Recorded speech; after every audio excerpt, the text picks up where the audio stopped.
सवाल यह है कि क्या अब मनीष कश्यप जब भाजपा में शामिल होते हैं तो वो भ्रष्टाचार के खिलाफ आवाज उठाएंगे या भ्रष्टाचार में विलुप्त हो जाएंगे? तो कहीं पर भी रह के मनीष भैया बदलाव करा सकते हैं।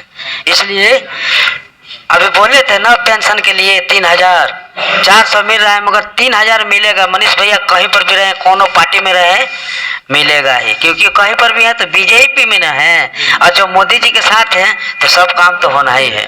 ये कहीं ना कहीं मनीष कश्यप जितने भी लोग हैं, मनीष कश्यप जैसे सोच रखने वाले, उन लोग राजनीति में आना चाहिए, अब बढ़ चढ़ कर हिस्सा लेना चाहिए और बिहार को बदलना चाहिए। मनीष कश्यप के मैनिफेस्टो में शायद पहले से यह चीज था कि वो चुनाव नहीं लड़ेंगे, और यह भी हो सकता है कि जिस प्रकार से उनको किसी पार्टी के द्वारा भाव नहीं मिल रहा था, पार्टी में शामिल होने के लिए वो ये चुनावी दौर में इस तरह से घूम रहे। आरएसएस अगर बीजेपी के खिलाफ जाती है तो कहीं ना कहीं बीजेपी को बहुत बड़ा नुकसान हो सकता है। और मनीष कश्यप जब भी क्षेत्र में जाते हैं तो वहां वो हमेशा एक बात बोलते हैं कि अगर आप लोग हमें समर्थन नहीं करते हैं तो हमसे जो अच्छा है उसका समर्थन कीजिए। बेतिया लोकसभा क्षेत्र में जो विकास हुआ है, विकास दर भी बेहतर तरीका से हुआ है, लेकिन उसमें मनीष कश्यप के द्वारा जो आवाज उठाया गया, जो भ्रष्टाचार हुआ है, विकास हुआ है लेकिन विकास में भ्रष्टाचार हुआ है, तो भ्रष्टाचार के खिलाफ मनीष कश्यप लगातार आवाज उठा रहे थे। नमस्कार, आप गोपालगंज फोकस देख रहे हैं और अभी हम बेतिया में मौजूद हैं। बेतिया में मनीष कश्यप जी का कार्यालय है, यहाँ पे हम लोग मौजूद हैं और हमारे साथ तमाम मीडिया कर्मी मौजूद हैं, जो कि मनीष कश्यप अभी सबसे बड़ा अपडेट ये निकल के आ रहा है कि मनीष कश्यप जी बीजेपी में शामिल हो गए हैं। इसके लिए हमारे साथ तमाम मीडिया कर्मी हैं, बातचीत करेंगे। क्या नाम हुआ? मेरा नाम संतोष कुमार हुआ जी। बताइए, इसके बारे में थोड़ा सा चर्चा किया जाए। मनीष कश्यप जी बीजेपी में शामिल हो गए हैं। देखिए, अभी शामिल हुए नहीं हैं, शामिल होने की बात आ रही है सामने, अभी अनाउंसमेंट नहीं हुआ है।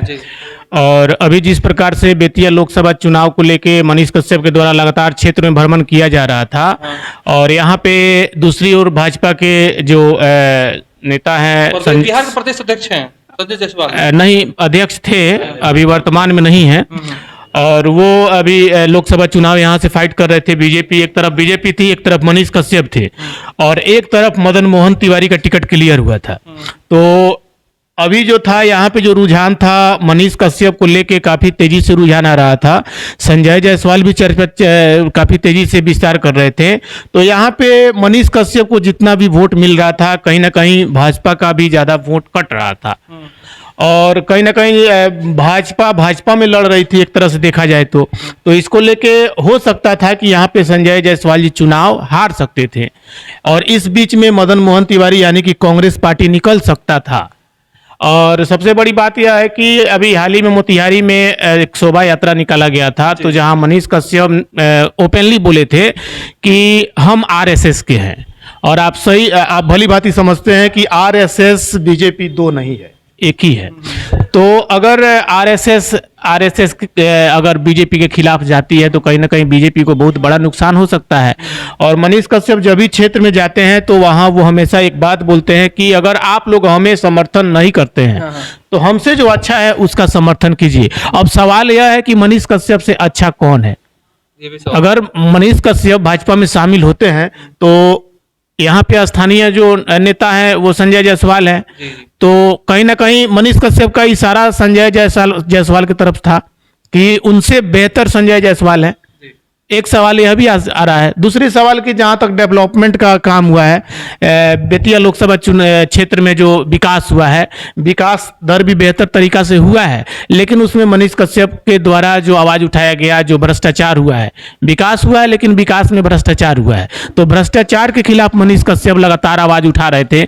सवाल यह है कि क्या अब मनीष कश्यप जब भाजपा में शामिल होते हैं तो वो भ्रष्टाचार के खिलाफ आवाज उठाएंगे या भ्रष्टाचार में विलुप्त हो जाएंगे? ये तो क्या मान के चलिए कि अगर आप बीजेपी में शामिल होते हैं तो बीजेपी के तरफ से तो बीजेपी नेताओं पर तो प्रेशर आता है, जो गाइडलाइन है, गाइडलाइन को तो फॉलो करना है आपको। बीजेपी के खिलाफ तो आप जा नहीं सकते हैं। तो सवाल यह भी है कि उनके द्वारा एक बड़ा अनाउंसमेंट भी किया जा रहा था कि जो भी वृद्ध है, विकलांग है, 3,000 रुपए पेंशन दिया, जो विधवा है, 400 रुपया जो पेंशन मिलता है उसको बढ़ा के 3,000 रुपया किया जाएगा, उसके लिए वो आवाज उठाएंगे। उससे भी सबसे बड़ा मैं आपको एक अपडेट दे रहा हूं, बिहार में 1,14,664 वार्ड सदस्य हैं वर्तमान में। वर्तमान में जितने भी वार्ड सदस्य जो पंचायत का जो विकास होता है, सबसे निचले पायदान से विकास होता है और सबसे बड़ा योगदान पंचायत के वार्ड सदस्यों को होता है। वार्ड सदस्यों को आज तक 2.5 साल बीत गया। 2.5 साल बीतने के बाद अभी तक वार्ड सदस्यों को पूर्ण रूप से न अधिकार मिला है, न प्रभार मिला है, ताकि वो अपने वार्ड का विकास कर सके। और उनके लिए मनीष कश्यप आज तक आवाज नहीं उठाए थे, लेकिन अभी लोकसभा चुनावी दौर में उनके द्वारा लगातार वार्ड सदस्यों से वादा किया जा रहा है कि वो आजीवन भर वार्ड सदस्यों के लिए लड़ेंगे। आजीवन वाला शब्द तो मैं समझ में नहीं आया।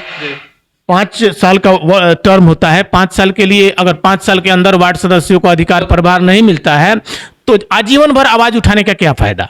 तो एक तरह से कहीं ना कहीं वार्ड सदस्यों को भी मनीष कश्यप के द्वारा से बरगलाने का जो काम किया गया है। अच्छा, एक बात बताइए, मनीष कश्यप जब बीजेपी में शामिल हो जाए तो उनकी मतलब बीजेपी में शामिल हो तो उनको नुकसान हो सकता है?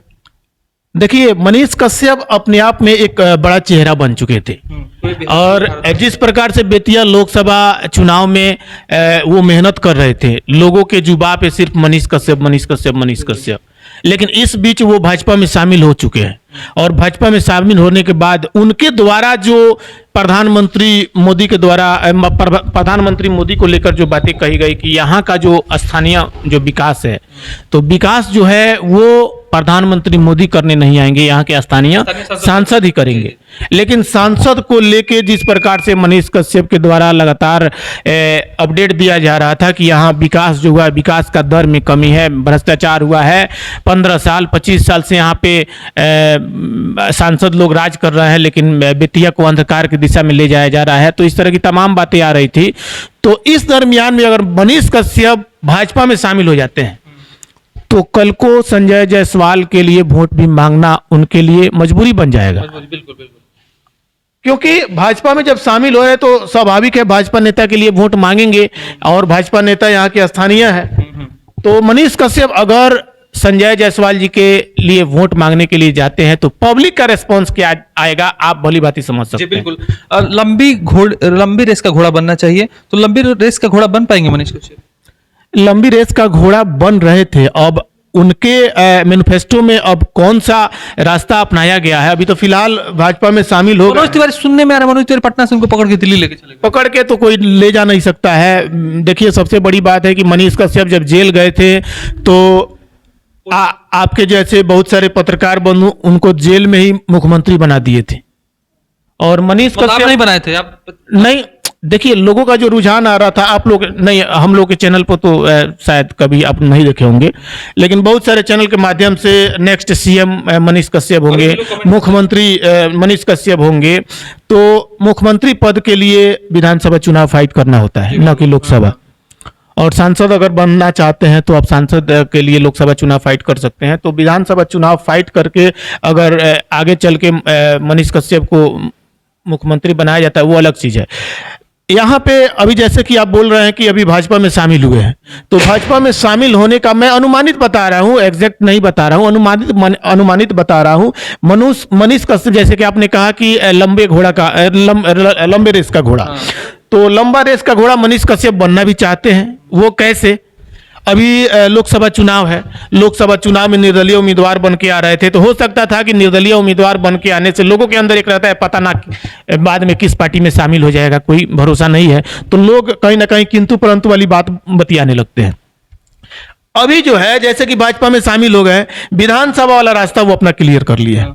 विधानसभा चुनाव जो फाइट करेंगे उनके क्षेत्र से, चनपटिया विधानसभा क्षेत्र से विधानसभा में जैसे कि उमाकांत सिंह चुनाव फाइट करते हैं, वो भी निर्दलीय चुनाव लड़ चुके हैं। तो इस बार हो सकता है उमाकांत सिंह अगले सत्र में मनीष कश्यप को उमाकांत सिंह के जगह पर टिकट मिल सकता है, नहीं भी मिल सकता है। तो मनीष कश्यप जब भाजपा में शामिल हो रहे हैं तो उनके लिए भाजपा कुछ ना कुछ जरूर सोचेगी। तो ये लेके देखा जाए तो अभी भाजपा में शामिल हुए तो मनीष कश्यप का जो लंबा रेस का घोड़ा जो आप बोल रहे हैं वो कहीं ना कहीं आगे चल के उनके लिए फायदेमंद साबित होगा। लेकिन अभी वर्तमान में लोगों के द्वारा विरोध भी देखने को आपको मिलेगा, क्योंकि जिस प्रकार से वो क्षेत्र में बने रहे और भाजपा का भी विरोध कर रहे थे लगातार, तो अभी जो जिस प्रकार से क्षेत्र में बने रहे हैं और लगातार सामाजिक समस्याओं पर आवाज उठाते रहे हैं और वो अपने लिए वोट मांग रहे थे। और हालांकि कल परसों झलक में देखा गया था, झलक में यह चीज देखा, आचार संहिता जब लगता है तो आप अगर प्रत्याशी हैं तो आप ओपनली कहीं किसी से कोई काम नहीं करा सकते हैं। बिल्कुल। लेकिन परसों वो अभी हाल ही में आग लगा था पटजिरवा में, तो पटजिरवा में जाके फोन करके एसडीपीओ से बात किए, सीओ से बात किए, विद्युत विभाग का जो है वहां पे तार जल गया था, तुरंत बात किए, तुरंत सीओ की तरफ से कार्रवाई किया गया। गरीबों का और दुख नहीं देखा जाता है ना। कल के समय में आपको बता दें कि वहां पे पूरा बिजली इलेक्ट्रिफिकेशन का काम फाइनल हो गया है। तो आचार संहिता में यह सब काम पर पाबंदी रहता है, कोई भी प्रत्याशी ओपनली नहीं बात कर सकता है। लेकिन मनीष कश्यप किए तो झलक तो उसी समय दिख गया था। जो समझने वाले थे उन लोगों को समझ में आ गया होगा कि मनीष कश्यप ऐसा कर रहे हैं तो इन पर एलिगेशन लग सकता है। हालांकि मनीष कश्यप के मैनिफेस्टो में शायद पहले से यह चीज था कि वो चुनाव नहीं लड़ेंगे। और यह भी हो सकता है कि जिस प्रकार से उनको किसी पार्टी के द्वारा भाव नहीं मिल रहा था, पार्टी में शामिल होने के लिए वो ये चुनावी दौर में इस तरह से घूम रहे थे। कुछ भी कहा जा सकता है, अनुमानित बहुत सारे लोग तो कुछ भी कहेंगे। लेकिन मनीष कश्यप को अगर मान लीजिए आचार संहिता में नहीं है, मनीष कश्यप ऐसा व्यक्ति हैं कि अगर कहीं पे आग लगा तो दुख में वो खड़ा हो जाते हैं, इसीलिए उनको ये बर्दाश्त नहीं। बाकी सब नेता वहां पे जाएंगे नहीं, किसी सीओ को फोन भी नहीं कर पाएंगे। कम से कम नेता तो गए थे वहां, सभी नेता गए थे, अमर यादव गए थे, संजय जायसवाल गए थे, मनीष नहीं कर पाए गए थे, सभी लोग गए थे अपने स्तर से। जैसे कि संजय जायसवाल जी गए थे तो वहां पे चिवड़ा मीठा वगैरह खाने पीने का जो सामान है इतना और दूसरा बात की देखिए बाढ़ प्रभावित 9800 रुपए में गरीबों का घर एथी हो जाएगा। 9800 रुपया सांसद है कम से कम सब। देखिए 9800 रुपया जैसे आप सांसद का या मनीष कश्यप को लेकर बात कर रहे हैं, मुआवजा होता है। जैसे कि बाढ़ प्रभावित क्षेत्र है तो बाढ़ प्रभावित क्षेत्र में जब बाढ़ आता है तो वहां मुआवजा शायद 6000 रुपया मिलता है। सांसद को अपने मत से नहीं, 6000 रुपया में तो कोई गुजारा होता नहीं है। लेकिन फिर भी जो सरकार के द्वारा, जैसे कि आप कह रहे हैं अभी तुरंत आप बात की है कि 400 रुपया से बढ़ाकर जैसे 3000 रुपया करने की मांग की जा रही थी, तो सरकार के द्वारा जो सहयोग मिलता है 400 रुपया दिव्यांग को या वृद्धा पेंशन या विधवा पेंशन, तो उसको बढ़ा के अगर 3000 रुपया किया जाएगा तो 3000 रुपया मिलेगा। अरे क्या कर रहे हैं, क्या डिस्टर्ब कर रहा है? तो वो चीज तो मिलेगा। अब मान के चलिए अभी जैसे कि मुआवजा है, जैसे 9800 रुपये जो मुआवजा मिलता है वो मुआवजा दिया जाए। अगर मुआवजा बढ़ा के सरकार के द्वारा अगर 10,000 कर दिया जाता है, 20,000 कर दिया तो 20,000 आप स्वाभाविक संभव देखिए, पहले जो इंदिरा आवास मिलता था 35,000 रुपये मिलता था, आज के समय में लगभग 1,75,000 कितना मिलता है? 1,10,000। तो 1,10,000 सरकार लागू कर दिया तो मिलने लगा। तो अगर 9800 रुपये से बढ़ा के 98,000 लागू कर देता है तो 98,000 मिलेगा। क्या कहिएगा मनीष कश्यप जी बीजेपी में शामिल हो रहे हैं, क्या कहिएगा? हो सकते हैं तो अच्छी बात है। अच्छी बात है, अच्छी बात है। फिर उनके मतलब जो उनका लोकप्रियता है, हम तो चाहते हैं जो मनीष बीजेपी में शामिल हो और बिहार में बेरोजगारी हटाए। बेरोजगारी हट जाएगा बेरोजगारी, खाली जातिवाद हट जाए तो बेरोजगारी हट जाएगा। मतलब जातिवाद में और बेरोजगारी। देखिए यहाँ फिर आप जैसे कि बता रहे हैं बेरोजगारी, हम किसी पक्ष और विपक्ष को लेकर बात नहीं कर रहे हैं, जो जेन्युइन बात है वो मैं आपसे बात कर रहा हूं। एक्चुअली अभी जैसे कि प्रधानमंत्री मोदी जी भी आए थे सरकार में, तो वो रोजगार को मैनिफेस्टो लेकर 1 करोड़ बात किए थे। 1 करोड़ लेकिन रोजगार 1 करोड़ में 50 लाख युवाओं को भी रोजगार नहीं मिला। जब से प्रधानमंत्री नरेंद्र मोदी जी है, जब से कुर्सी पे बैठे हुए हैं, तब से बिहार के लिए एक भी मीटिंग नहीं किए हैं। अदर राज्य में हम समझते हैं अदर राज्य में विकास किए हैं, बेरोजगारी दूर किए हैं। साउथ में चले जाइए, आप गुजरात में चले जाइए, अदर राज्य में किए हैं। मोदी जी बोले थे 1 करोड़ रोजगार देने के लिए, कहाँ वो रोजगार गया? वही तो बिहार पूछ रहा है ना मोदी जी से। बिहार तो वही सवाल पूछ रहा है। ठीक है, जैसे कि आपके द्वारा बताया गया कि अभी मनीष कश्यप भाजपा में शामिल हो गए हैं तो रोजगार का साधन बढ़ेगा, तो आप ये चीज कैसे बोल सकते हैं कि रोजगार मिल ही जाएगा? कुछ ना कुछ तो आप सोच के बोले होंगे, तो इसका आप जवाब दीजिए। क्या रोजगार में बिहार में इतना चीनी मिल है, इतना सारा फैक्ट्री बंद हुआ है, वो सब फैक्ट्री को चालू किया जाए तो 100% में तो 50% भी तो मिल सकता है ना। ये तो जैसे कि बीजेपी गवर्नमेंट में है तो बीजेपी के द्वारा यह चीज चालू किया जा सकता था, लेकिन अभी तक चालू नहीं किया गया। इसमें चीनी मिल में पश्चिम चंपारण का करोड़ रुपए डूबा हुआ। अभी हाल ही में यहाँ बगल में आपके कुमारबाग में स्टील फैक्ट्री खुला। स्टील फैक्ट्री में आप जाके देखिए, वहां पे अधिकतर नालंदा के स्टाफ पड़े हुए हैं। पश्चिमी चंपारण जिला का कितना स्टाफ है? और आज के समय में वो स्टील प्लांट बंद पड़ा हुआ है, लेकिन जितने भी स्टाफ है बैठ के पेंशन उठा रहे हैं, महीना उठा रहे हैं। जब काम ही नहीं हो रहा है तो महीना क्या चीज का। इसी के चलते यही कारण है, इसी मैनिफेस्टो अगर काम होता रहा बिहार में तो एक दिन बिहार पूरा कंगाल हो जाएगा। अच्छा, बिहार के बिना काम किए हुए लोगों को पैसा मिलता है। आप चले जाइए, बहुत सारा ऐसा डिपार्टमेंट है जहां कोई काम नहीं करता है। रेलवे को निजीकरण किया गया तो बहुत सारे लोग लगे आवाज उठाने कि मोदी जी बेच रहे हैं, रेलवे को बेच रहे हैं। आज के समय में देखिए रेलवे प्राइवेट हो गया है, रेलवे निजीकरण हो गया है। जहां भी निजीकरण हुआ है वहां देखिए सुबह में 9 बजे ड्यूटी जाना है तो 9 बजे फिंगरप्रिंट करके और शाम में 9 बजे वापस जाए। और यही पहले था सरकारी था तो मनमौजा था, 5 दिन 10 दिन के बाद कोई अधिकारी जाता था, 5 दिन का अटेंडेंस के दिन बना के चला जाता था घर पे। तो इस तरह देश का नुकसान हो रहा था। तो देश का नुकसान नहीं हो उसको लेकर निजीकरण किया गया। उसी तरह बिहार में जिस प्रकार से जो नुकसान अभी सबसे ज्यादा पंचायतों में भ्रष्टाचार हो रहा, अभी हाल ही में आप लोगों हाल ही में मैंने खबर चलाया था सिकटा विधानसभा का। सिकटा विधानसभा में लगभग 4 करोड़ का घोटाला हुआ है। वहां पे रोड जो है कि 6 इंची ढलाई होता है तो वहां 1.5 इंची 2 इंची ढलाई हुआ है। वो हम खबर चलाए थे। और इसको लेके जिस प्रकार से भ्रष्टाचार हो रहा है, इस पर सरकार के द्वारा अगर शिकंजा कसा जाए तो कहीं ना कहीं ये भ्रष्टाचार खत्म हो जाएगा। बिहार गरीब राज्य है और इसको और गरीब बनाया जा रहा है। यहाँ के जितने भी ठेकेदार हैं, जितने भी दलाल हैं, ये सब कहीं ना कहीं क्या क्या बोले हैं। आइए इधर आइए, हम भी 2 लाइन बोलना चाहते हैं। क्या बोले हैं जनता का। बोले बिहार को गरीब करने का हाथ जनता के पास है, इसलिए जनता खाली अपना जात भाई को वोट देकर खाली बर्बाद किया है बिहार को। आपके कहने का मतलब है कि अपने अपने जात का लोग वोट देते हैं लोग। और कोई भी सरकार हो 5 साल में एकदम बदली करो, 5 साल में बदली करो, विकास आप रूपी हो जाएगा। अगर नहीं बदलिएगा आप सोचिएगा जहाँ हमारे भैया बैठल बड़ा तो कहाँ होगा विकास। तो ठेकेदार मौज नहीं करेगा। बदलने के लिए बिहार को हम लोग खुद बदलना पड़ेगा, तभी बिहार में कुछ हो सकता है, तभी बिहार में विकास होगा, चाहे कुछ भी काम होगा। आज हर एक जगह थाना हो, ब्लॉक हो, हर एक चीज हो, कौन चला रहा है? दलाल चला रहा है, कोई ऑफिसर थोड़ी चला रहा है, सब दलाल। देखिए, अगर राजनीति में अच्छे लोग नहीं आएंगे तो गलत ही लोग आएंगे। कि कहीं ना कहीं मनीष कसौजी जितने भी लोग हैं, मनीष कसौजी जैसे सोच रखने वाले, उन लोग राजनीति में आना चाहिए, अब बढ़ चढ़ कर हिस्सा लेना चाहिए और बिहार को बदलना चाहिए।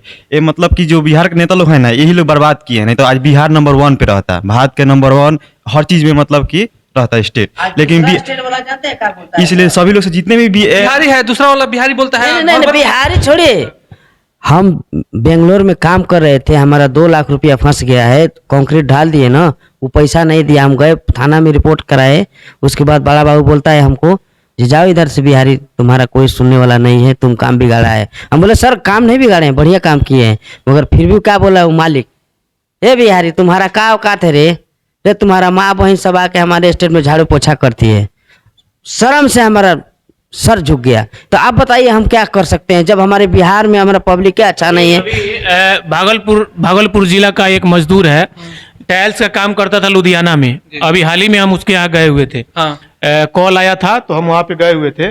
टाइल्स मार्बल का काम करता है, 48,000 रुपया काम कर दिया फाइनल। 48 उसको 64-65,000 रुपया लेना था और 20-25,000 रुपया देकर 48,000 रुपया उसको और लेना था। वो मालिक बोला कि आप जाइए और पैसा हम भेज देंगे। वो पैसा नहीं भेजा और 48,000 रुपया लेने के लिए 11 लाख रुपया खर्च कर चुका है। इतना सा 10 किलो केस का फाइल उसके पास है और मजदूर आज मरने के कगार पे आ गया है। वैसे लोगों को जब न्याय नहीं मिल रहा है तो कहीं ना कहीं बिहार में जिस प्रकार से देखिए सुविधा सब कुछ है, बिहार में सब कुछ का सुविधा है, लेकिन यहाँ के जो नेता है, नेताओं के द्वारा अगर थोड़ा सा भी ध्यान दे दिया जाए तो बिहार के जितने भी मजदूर हैं जो बाहर जाके दूसरे राज्यों का विकास कर रहे हैं, दूसरे राज्यों का विकास कैसे कर रहे हैं, वहाँ पे बहुत सारा इंडस्ट्री है, वहाँ पे अगर बिहारी मजदूर नहीं जाए, यूपी के मजदूर नहीं जाए तो सारा फैक्ट्री बंद हो जाएगा। कोरोना काल में मजदूरों को पैदल वहां से खदेड़ा गया था, मार मार कर खदेड़ा गया था, रो रहे थे, साइकिल से बहुत मजदूर आए थे और उस हालत में सारा मजदूर बिहार में आ गए थे। लेकिन वहीं जब कोरोना काल खत्म हुआ तो सभी मजदूरों को फिर से अपने गाड़ी से कर्नाटका से, केरल से, तमिलनाडु से बस रिजर्व करके भेजा गया था और यहाँ से मजदूर को बैठा के ले जाएगा। क्योंकि एहसास हो गया था कि बिहारी मजदूर चला गया है तो फैक्ट्री नहीं चल पाएगा। और बिहारी मजदूर जहाँ 20,000 का महीना जहाँ मिलता है वहाँ पे 8,000 के महीना पे बिहारी मजदूर खड़ता है। मजबूरी है और ये बिहार सरकार के ऊपर एक बड़ा धब्बा भी कहा जा सकता है। जिस प्रकार से बिहारी मजदूरों के साथ किस तरह से बर्ताव किया जा रहा है। अच्छा, जो जितने नेता हैं, जितने भी सांसद हैं बिहार के, बिहार के बहुत सारे सांसद हैं, मंत्री भी रहे, मुख्यमंत्री भी रहे, लेकिन बिहार के लिए कुछ कर नहीं पाए। जैसे अब मान लीजिए अभी पश्चिम चंपारण यहाँ के सांसद बिहार में 40 लोकसभा सीट है और लगभग 38 या कितना हूँ अभी सांसद है, 38 या 39 इतना लोग है, 39 सांसद है। अगर 39 नहीं 39 40, हाँ, ये सभी अगर एक साथ अगर वहां दिल्ली में आवाज उठाए लो तो बिहार का कल्याण हो सकता है कि नहीं? लेकिन ये लोग आवाज उठाएंगे नहीं, ये लोग तो इसी में सुना है। अच्छा, एक बात सुनिए, जीता हुआ इसलिए बताया, अरे 25 हम लोग का सांसद जीता हुआ था पिछले 39 को जीता, 40 सांसद सीट होता है। 40 को तो ये हाँ, तो 39 को जीता को तो हारा था। हाँ, सॉरी, एक बार देख लीजिए। अरे ठीक है। अच्छा, एक बात बताइए, जैसे जितने सांसद हैं, अगर वो चाहे वो पश्चिम चंपारण को, चाहे गोपालगंज के हो, चाहे किसी भी अन्य, मैं और भी जिला का नाम बता दूं, चाहे वो छपरा के हो, ये सांसद सिर्फ चुनाव के समय दिखते हैं, बाकी 5 साल कहाँ रहते हैं? अरे वही ना कह रहे हैं, जो राजनीति जो है ना, राजनीति एक व्यवसाय के रूप में ही लोग यूज करता है। 1 महीना मेहनत कीजिए, 5 साल बैठ के ऐश कीजिए। तो यही मैनिफेस्टो है, इसी के चलते बिहार का विकास नहीं हो रहा है। यही पंजाब में चले जाइए, पंजाब में कोई भी कितना भी बढ़िया मुख्यमंत्री बन के चला है, 5 साल काम करने का अवसर मिलता है। 5 साल में जितना अच्छा काम कर दीजिए, 5 साल के बाद फिर दूसरे लोगों को समय दिया जाता है, इससे बेहतर वो करता है, फिर अगले बार 5 साल दूसरे किसी को दिया जाता है, इससे बेहतर वो करता है। तो कहीं ना कहीं वहाँ कंपटीशन जैसा विकास होता है, जिसको लेके वहाँ पंजाब डेवलप है और बिहार के जितने भी मजदूर है पंजाब में जाके काम कर रहे हैं, किसी प्रकार का कोई दिक्कत नहीं होता है। काहे कि वहाँ पे विकास अच्छा हो रहा है। अच्छा, मनीष और यहाँ पे है कि 5 साल अगर कोई रहता है तो भाई 5 साल चलो कुछ काम कर दो, 10वें साल में जो लुटाई करना है चलो लुटाई शुरू कर दिया जाए। तो इसी तरह से है यहाँ पे, और बिहार दिन ब दिन अंधकार की दिशा की तरफ तेजी से बढ़ रहा है, और आने वाले समय में बिहारियों का क्या होगा भगवान ही जानता है। अच्छा, मनीष को सब बीजेपी में शामिल हो गए क्या? उनको मंत्री का पद या कुछ ऐसा? देखिए, शामिल होने से मंत्री का पद तो नहीं कुछ कहा जा सकता है। अभी जो है कि हालांकि अभी तो आचार संहिता है, औपचारिक रूप से तो उनको अभी मौखिक रूप से ही कुछ कहा जाएगा, और चुनाव के बाद देखिए क्या कुछ होता है। चलिए, और अभी कुछ कहा नहीं जा सकता है। हालांकि मनीष कश्यप के द्वारा ही कुछ अपडेट दिया जाएगा, तो उसको लेके हम लोग तो अनुमानित बात, उनके कार्यालय पे हम लोग, हाँ, तो हम लोग भी आए हुए हैं यहाँ पे कार्यालय पे कि यहाँ कुछ अपडेट मिलेगा, लेकिन अभी फिलहाल कोई अपडेट नहीं है। और मनीष कश्यप के द्वारा लाइव वीडियो के माध्यम से हमेशा अपडेट दिया जाता है, तो उनका अपडेट का इंतजार है, क्या कुछ कहते हैं, दिल्ली में क्या कुछ बातें होती है, उसको लेकर जरूर अपडेट मिलेगी। बिल्कुल बिल्कुल। क्या कहना था माइक से, कहिए जल्दी से, टाइप कहिए उससे, बोलिए। हाँ, चलिए सुनिए माइक से। और ना, अगर बीजेपी में मनीष भैया मिल जाते हैं तो हमारे बेतिया जिला का सब युवा साथी का भाग है, क्योंकि बिहार में जो बदलाव होगा तो कहीं पर भी रह के मनीष भैया बदलाव करा सकते हैं।